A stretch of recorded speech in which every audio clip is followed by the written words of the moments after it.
This will be part 3 with Ernest, and we just moved to a different location down here where Ernest is. What do you call this down here, bud? This is my home site where I used to reside. And your family all lives right around where we're at, right? Your yes, dad? My kids and their mother lives here in the house that I constructed for them. And the surrounding areas is my sisters. My families live in this area, which my dad had land here. So we got some land assignments done through the village system and build our homes here.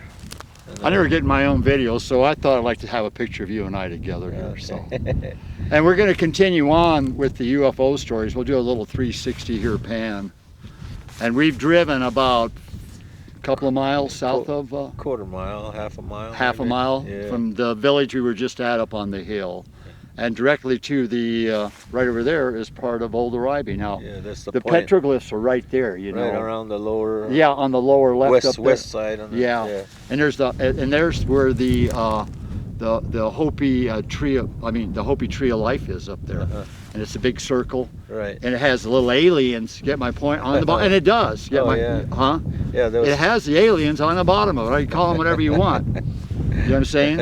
It has the aliens on the bottom. Since we're talking about UFOs. Yeah, since we're talking about UFOs, let's talk about the truth about the petroglyphs on Old Oribe.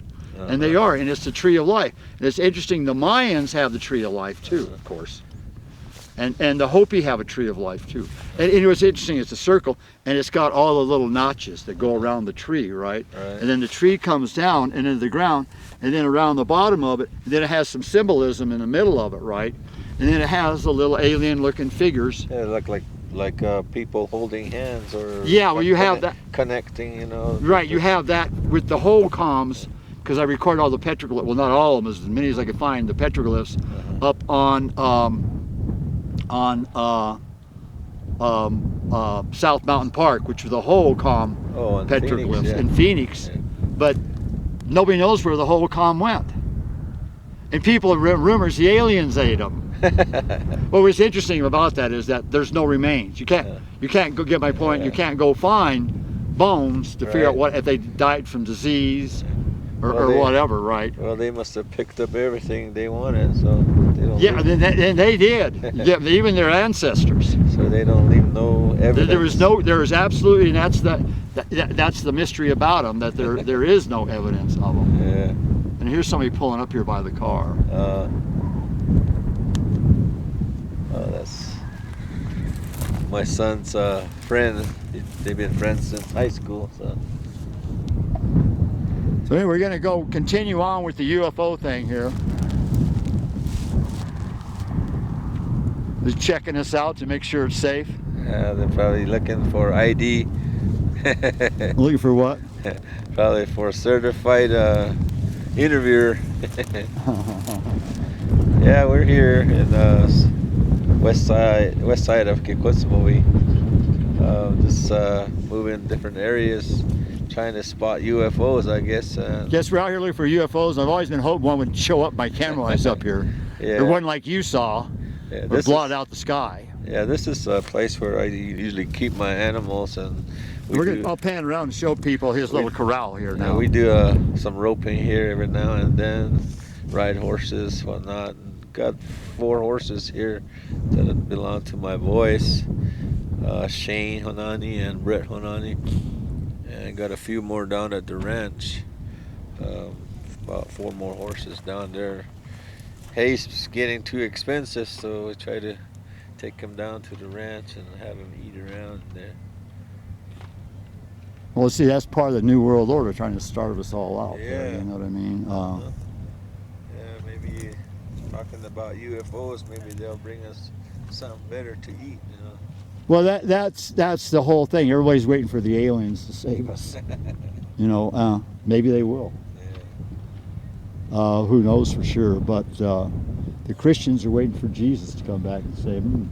Well, when we were here a while back, when we started building this corral here, we were training horses here, and we had a storm come through, and lightning struck, and it hit one of the areas here. I guess Hopi's belief in lightning strikes the area, you know, they leave a mark there, and Right. the person or whoever's in the area, you know, they visualize it or get a feel of it. They instantly say that he's got powers, you know, to become a medicine man or whatnot. So, Oh, because of lightning strike? yeah. It makes sense. Yeah. So. I mean, God's behind everything. Yeah. You know, if you took it that way.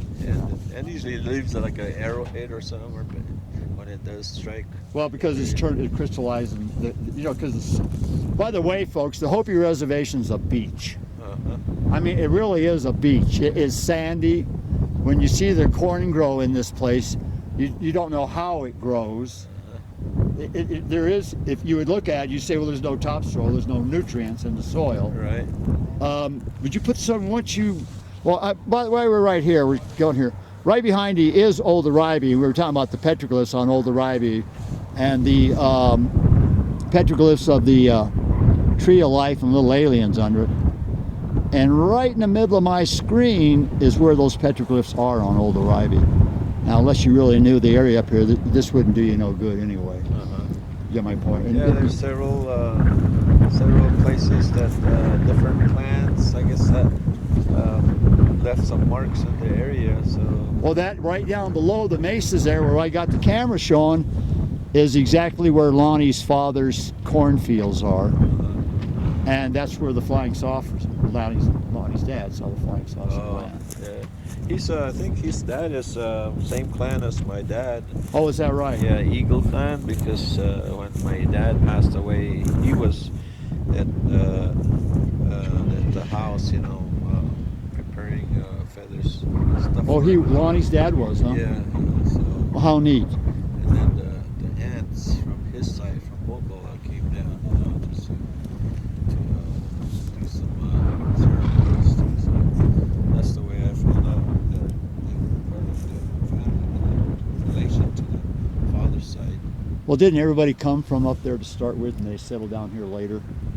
Now that's a story I've got. Now, what I heard was, you know, Kykotsmovi New Arrive started because I guess they needed more space, and the newcomers that came into Old Arrive, you know, they also knew that they didn't have a place or land to sit at, so they found this area.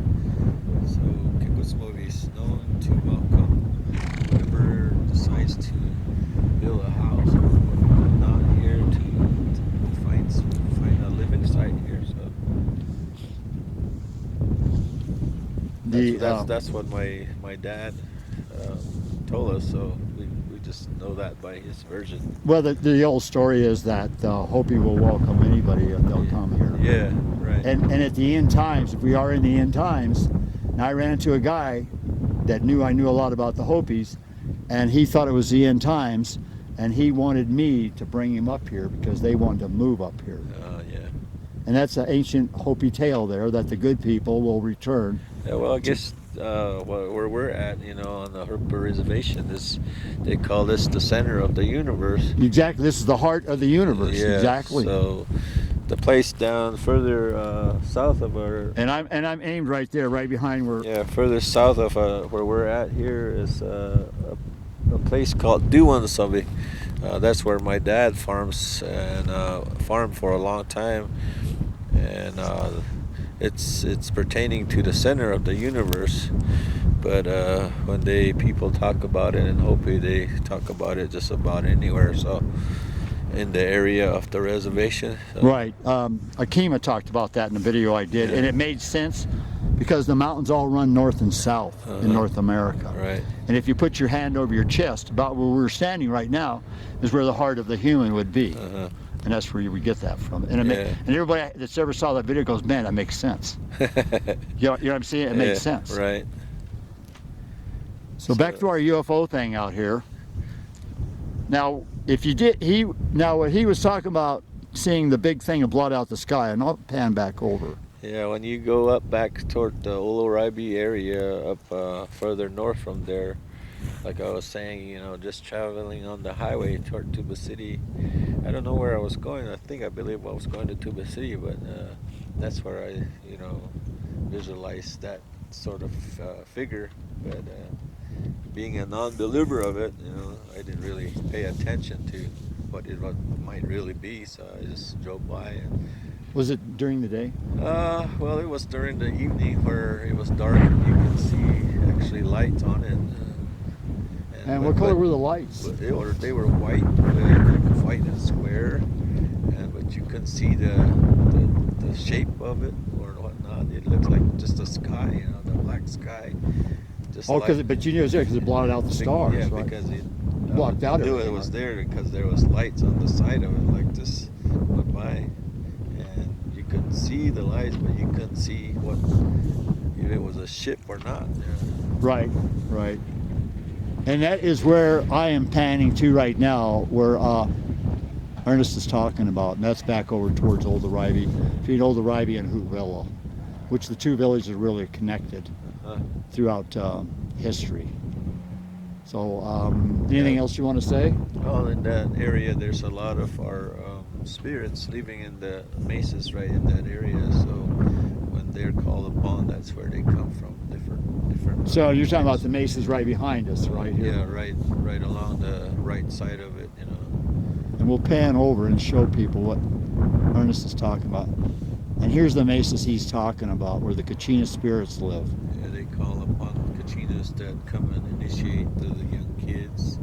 They go back all the way to the west or the east of there and call for different sacred spirits to come and visit us here on the reservation and all the way up to the forest lakes back on the east side. Now, where are the lakes at from here? They call it the forest area, the forest lake. Yeah, because you drive off the back of here, you get into pine country almost. Yeah. It's scrub pine, I call it, but it's still pine. Yeah, that's part of like Hopi and Navajo reservation Right, up right. that way. So, We'll just pan back around here. So I'm going to wind up here, and we want to thank Ernest for doing this for me. And we'll see Ernest again when he comes down to the Herd Museum and to the Kachina Carvers. We'll hook up again. yeah, pretty soon here. Yeah, when is that going to be? Supposed to be in March again, and right now I'm just trying to get some pieces ready for the market here. Doing that off and on while I do my cattle, my horses, stuff like that. And anything you want to say to everybody out there? Let me get around to you, Ernest. Well, I appreciate Ron here coming up to the Hopi Reservation and sharing his videos and whatnot with me. Like talking to him a lot since I known him for the past couple of years. So we want to just go close out and just stay right here. And to the world out there, goodbye and God bless from Hopi land. Right. And that's about the best way to call it, isn't it? Because it is Hopi land. Yes, Hopi, yeah. So God bless and enjoy, folks. Okay, thank you very much. Far out.